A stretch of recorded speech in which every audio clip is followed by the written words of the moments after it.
I don't know, because like I've seen the breakdown of how many seconds she's on the screen, and it's like 30 seconds of the game. You should be angry about gambling advertisements. Yes. And just the sheer number of commercials on American television. Yeah. It makes it very hard to watch. I watch it in a roundabout way that doesn't have commercials in it because you can't watch. It's just constant commercials. But everyone's angry, like, oh, Taylor Swift likes football, so Ruining we're it. angry about it. Yeah.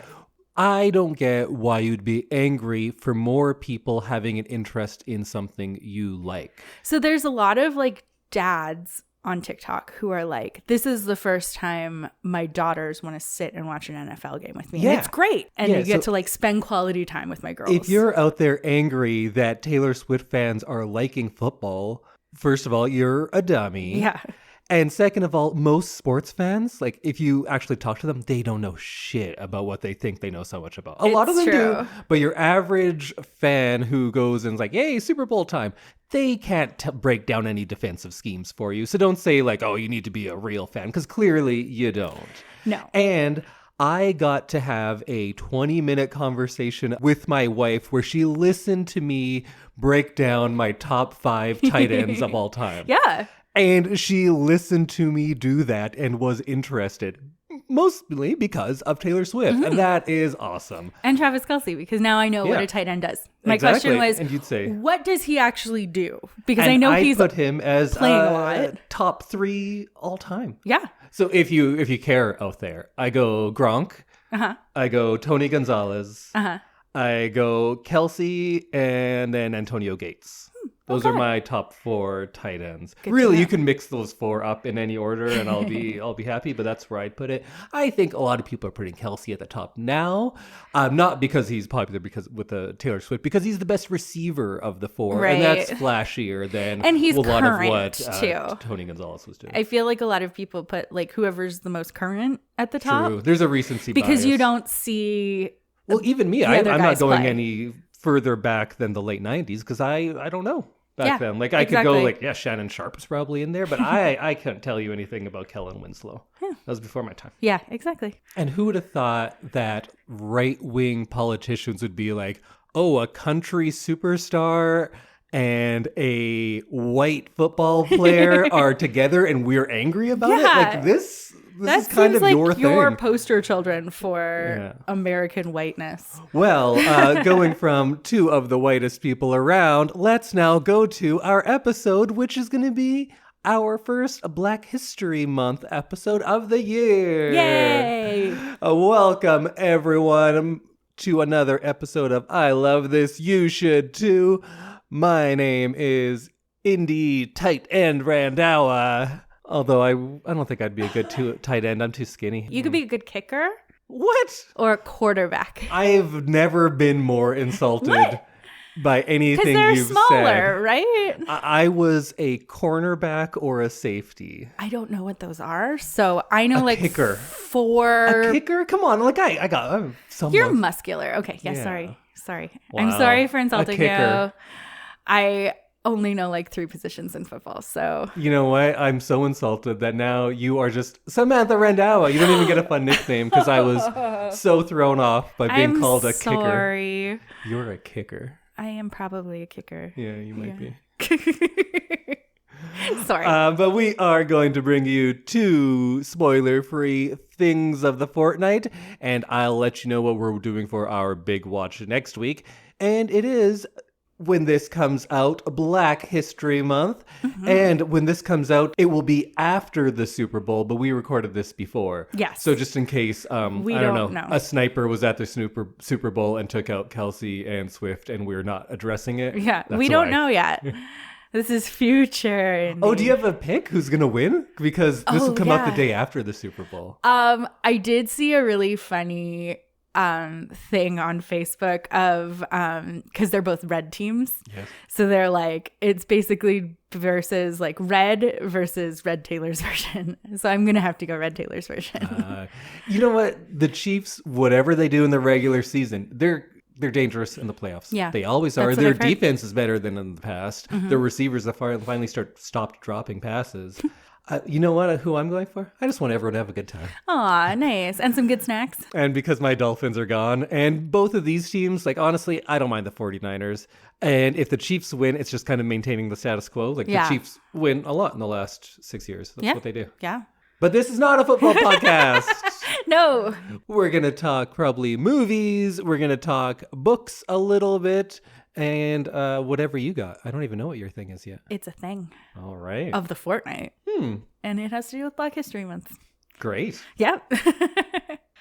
So, Indy, because we are switching things up at the beginning of season 5, you will be taking this week's big watch for next week. So why don't you start us off with your thing of the week? All right, my thing of the week, it might be a long one. I'll probably try to get through it real fast, but we'll see. But my thing of the week is novels of the Harlem Renaissance. Oh, nobody is surprised. I've been reading novels written in and around the Harlem Renaissance. So first off, the Harlem Renaissance was a cultural and artistic movement that took place in the 1920s, centered around the Harlem neighborhood of New York City's. And this was a very influential time period for African-American history and cultural history specifically. And this was kind of considered the first major cultural movement by Black artists in the United States. So during this time, artists like writers, musicians, and just general intellectuals created a remarkable body of work that really started to celebrate heritage and identity and the Black experience of the time. And there's, of course, like poets like Langston Hughes. You have your intellectuals like W.E.B. Du Bois, Alain Locke. But I kind of only got into the novels because it's a very big thing. I read some Langston Hughes, who's primarily a poet, and he's probably the most famous person to come out of this time, as far as writers go.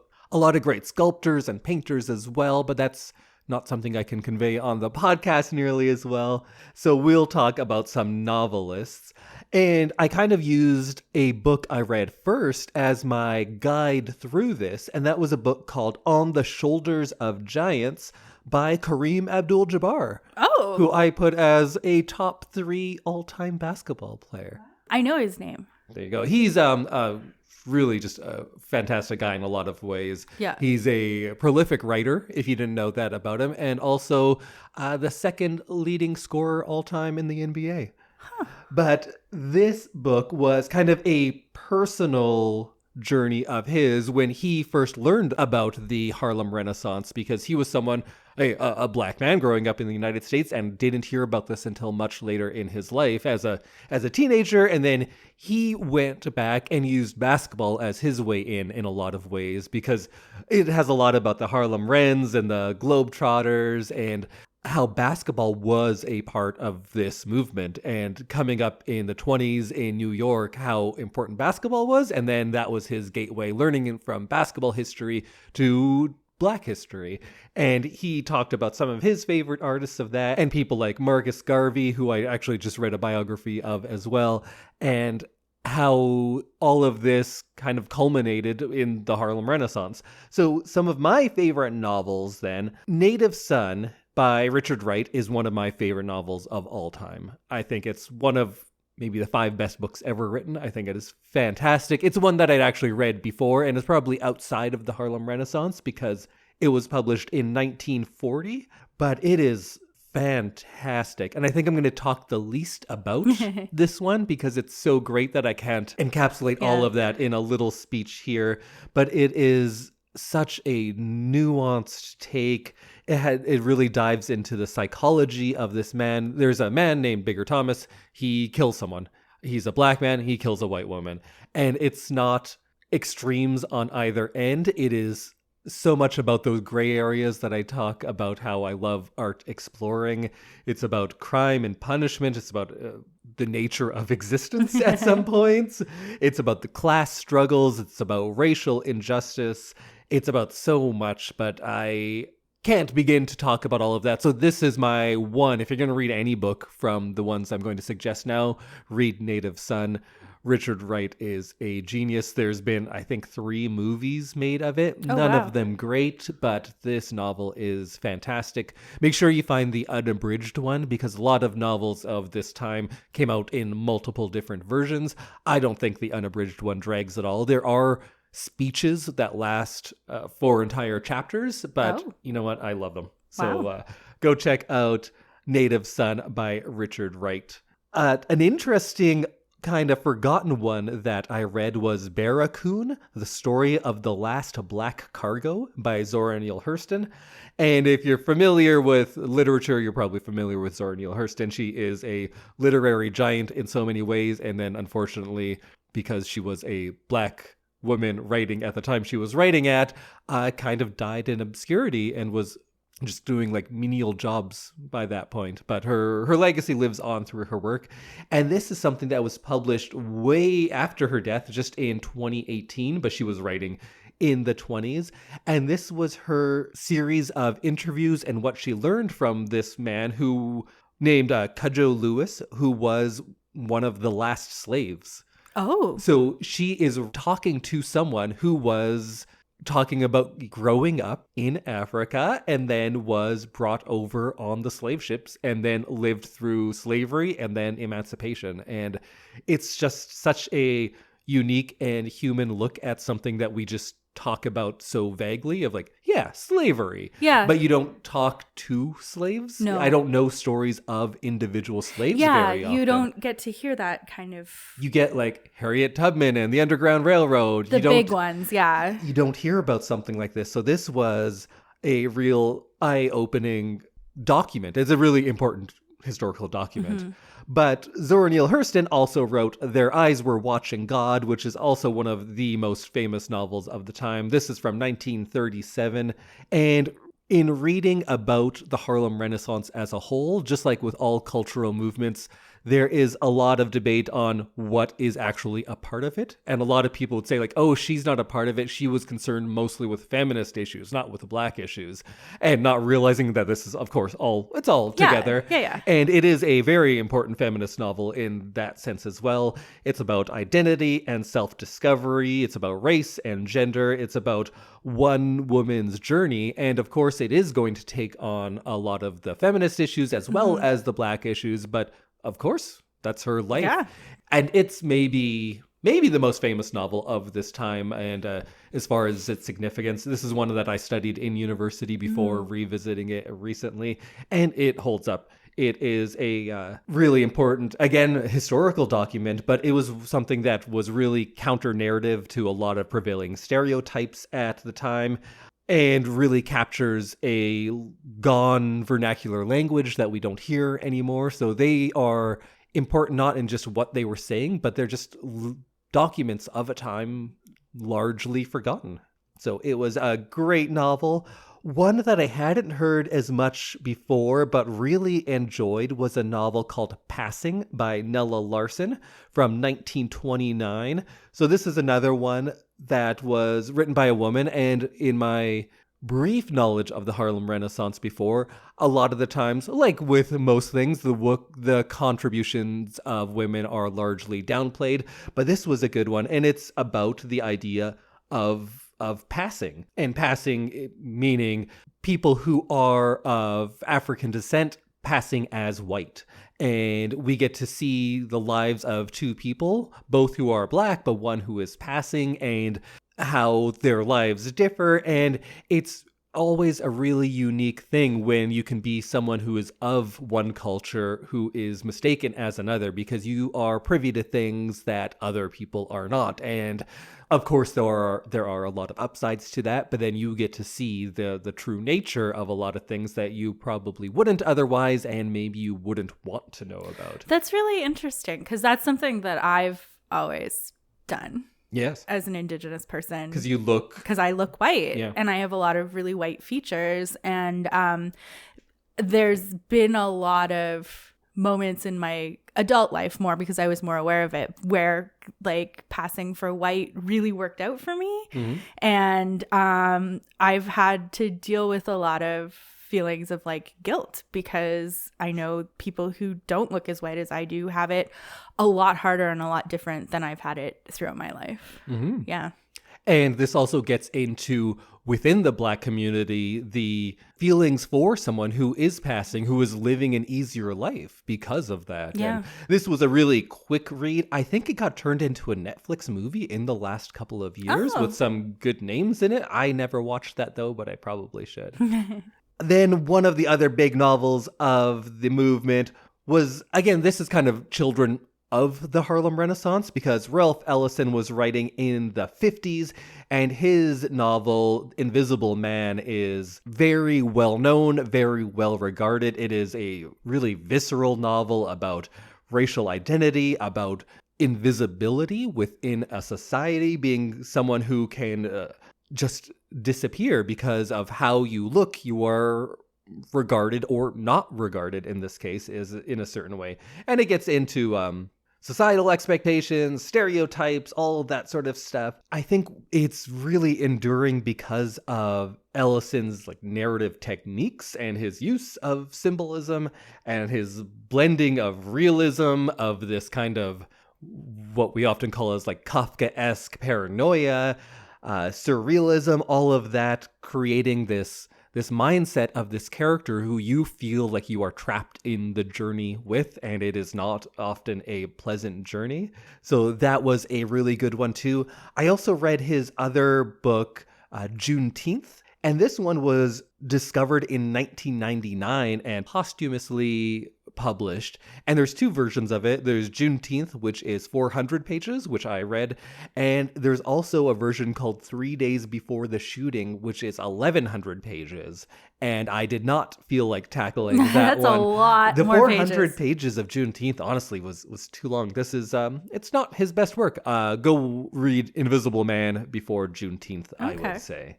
Another short and very interesting one was called Black No More by George Schuyler. The full title is often Black No More, Being an Account of the Strange and Wonderful Workings of Science in the Land of the Free, A.D. 1933 to 1940. This was written in 1931, and this is a sci-fi novel.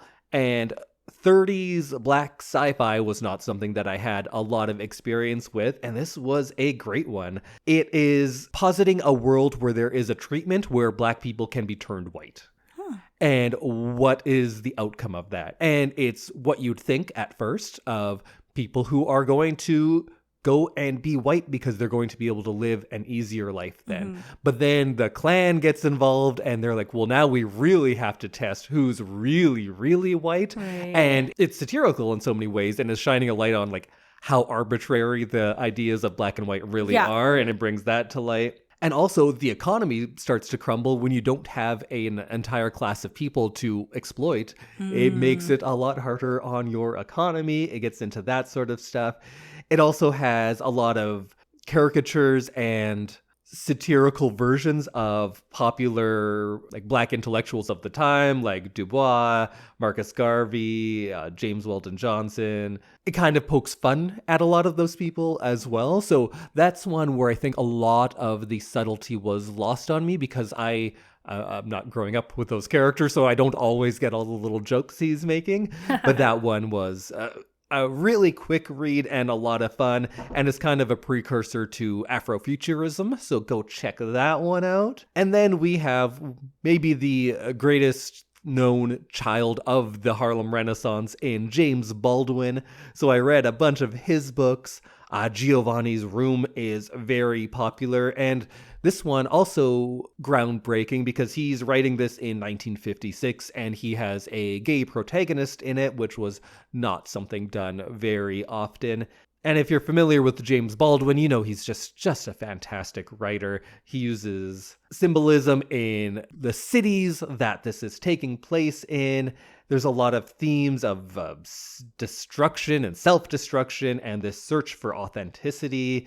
And of course, there's just so much about breaking taboos, but it comes down to a lot of human universality almost. Like, yes, all of these people are from so many different places, but everyone is kind of fundamentally the same in a lot of ways. He also wrote Go Tell It on the Mountain, which I like maybe a little less than Giovanni's Room.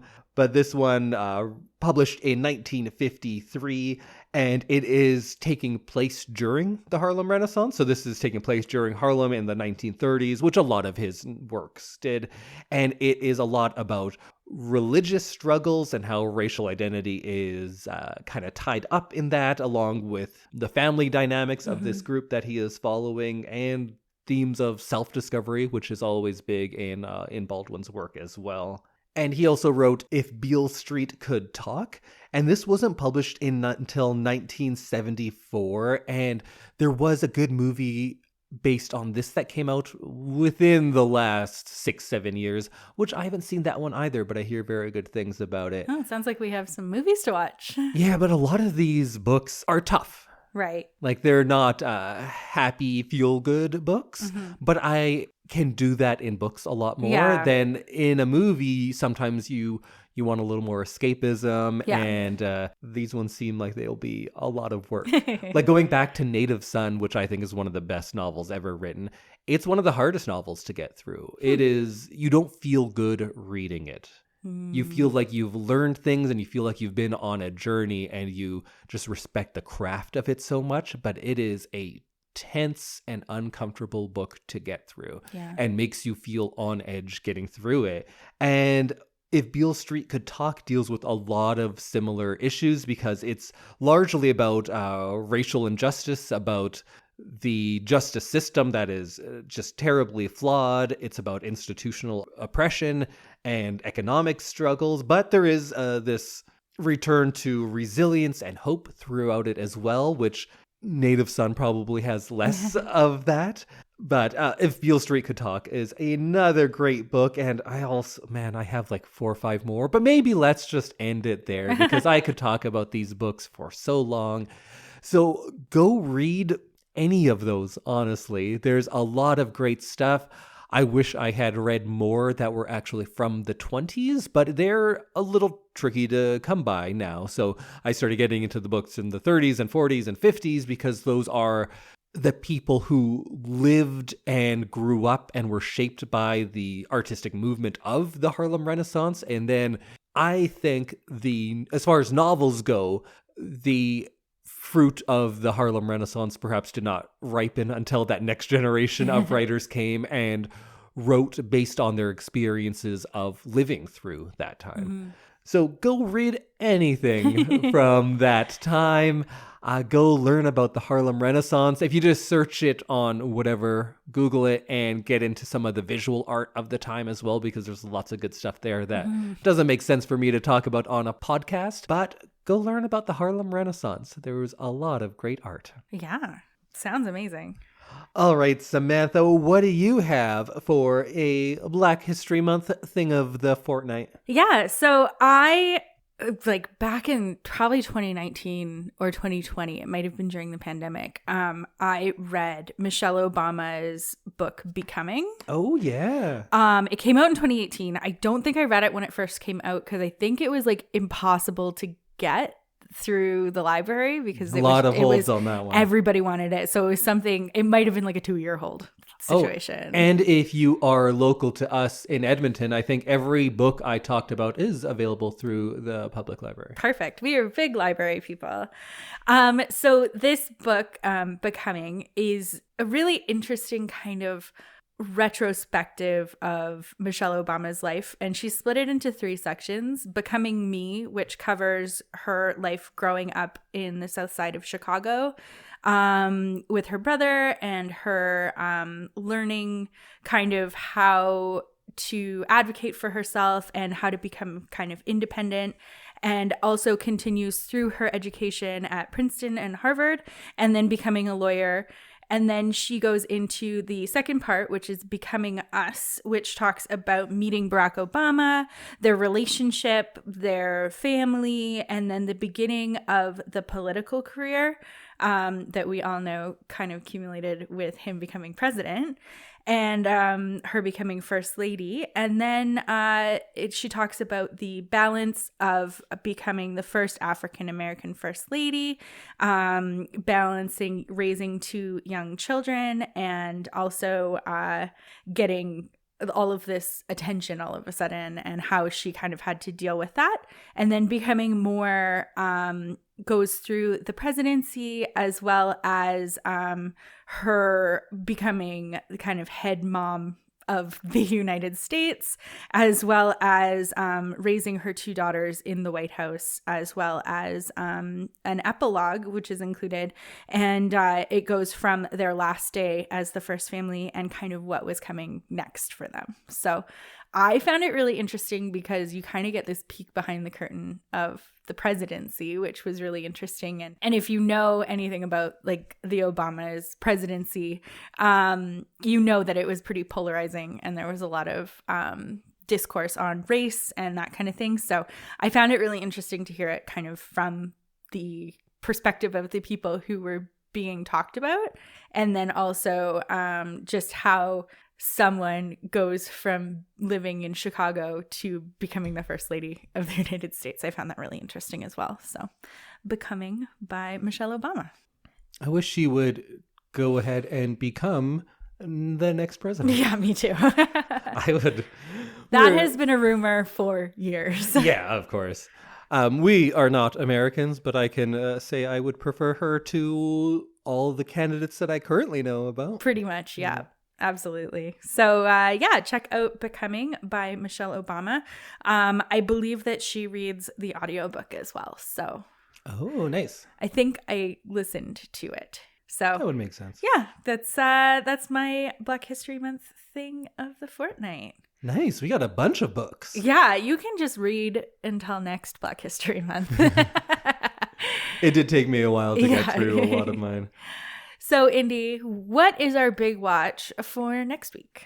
All right, so for our Black History Month Big Watch, we are going back to 1967 with the very influential and also just fun. Is fun the right word? It is an enjoyable movie. It is not a hard work movie. It is called In the Heat of the Night, starring Sidney Poitier and Rod Steiger. And this is a very well-known movie to, well, maybe not so much anymore, because it is from 1967. Have you heard of this movie? I think I've heard of it. I've heard of the title, and a lot of people will know the line of, "They call me Mr. Tibbs." Oh, I don't know that line. I think they parodied it in The Lion King. Oh, okay. I think Pumbaa does a bit on that, maybe. But it is a great movie. I haven't seen it I have seen it in the last year, actually. Okay. Maybe about a year ago, I rewatched it. It was on Amazon at the time for free watching. So go check. Maybe it's still there. Maybe it's still there, yeah. I was like, oh yeah, man, this was a good movie. I had forgotten about it. And I bring it up for Black History Month, not just because Sidney Poitier it's Sidney Poitier, so that's a big one. But the production of this movie is remarkable in so many ways. So they wanted to film a lot in the South. This takes place in the South. Mm-hmm. And Poitier was like, oh yeah, I don't go to the South. And they're like, why not? And he's like, yeah, when I go there, people tend to try to kill me. Oh.